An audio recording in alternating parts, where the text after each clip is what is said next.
Hey guys, the Toronto real estate market is shifting once again in a way that no one could have seen coming, and I'll show you what's been happening this past week coming right up.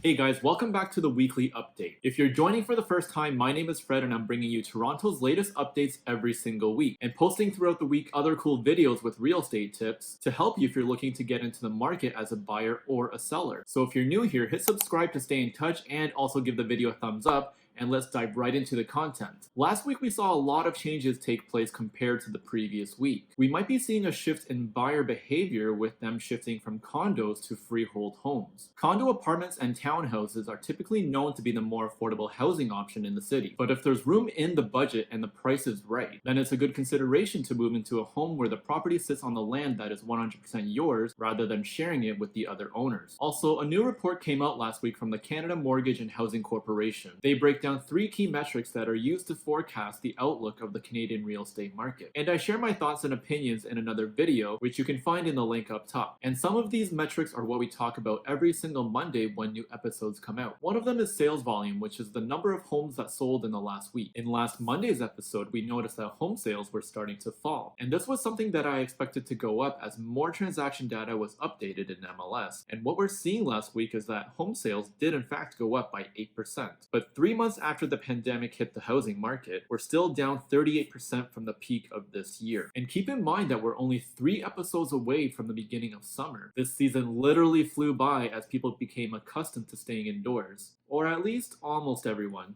I really do like this photo because it shows how anxious people are to have things go back to normal, but at the same time, people are actually respecting the community if we put some rules in place, and some big circles painted on the ground for people to sit in. Although I gotta say, these circles are quite pleasing to look at. You could say they're spot on.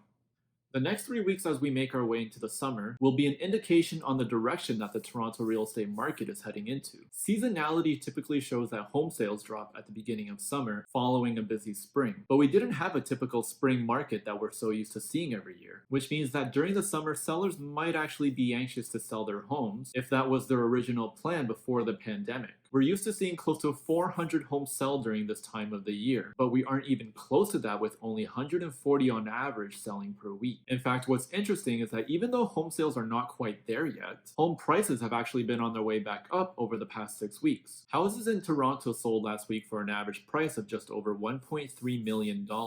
In fact, for 4 weeks, they have been consistently above home prices around this time last year. And here are 2 images of 2 homes that sold last week. One is a 2-bedroom townhouse and the other is a 3-bedroom bungalow. Both are in Toronto and both sold for just over $1 million.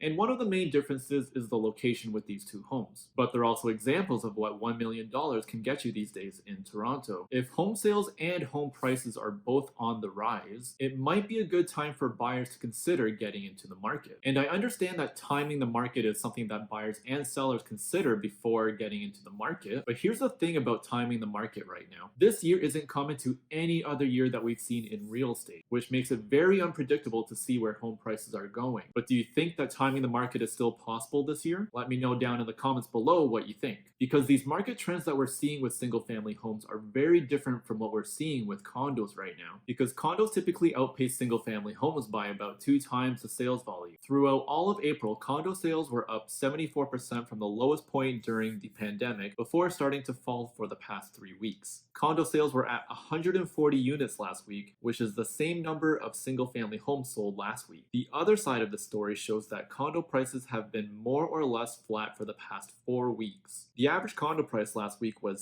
$667,000. This is relatively low compared to the peak this year when the average was $746,000 during the first week of February. And while right now the average price is down by about 11% from the peak, it's still about 13% higher than the average this time last year when condos were selling for an average price of $589,000. This could be an opportunity for buyers who are aiming to get a condo apartment or a townhouse, since sales have been on their way down and prices have been relatively flat. And overall, new listings are up for both single-family homes and condos. Ever since the lowest point during the pandemic, there has been an increase in new listings up 233%. I can honestly say that this is in fact a sign of seller confidence. Where there was once doubt in the market about home prices, more and more sellers are disregarding these facts and proceeding with their plans. And the same applies to condos, which are up 201% ever since the lowest point during the pandemic. New condo listings last week were at an incredible 645, the highest it's been in 10 weeks, which increases buyer opportunities to levels that were seen at the beginning of March. And now here's a quick pulse check on the Toronto real estate market based on what we talked about today. We know that home sales took a huge dip during the pandemic, but that seems to have slowed down ever since the beginning of April. And home sales have in fact been going up for the past 7 weeks, while at the same time home prices and home listings have both been going up. This sort of momentum will have sellers trying to time the market and have buyers to try to get into the market before the prices eventually go up.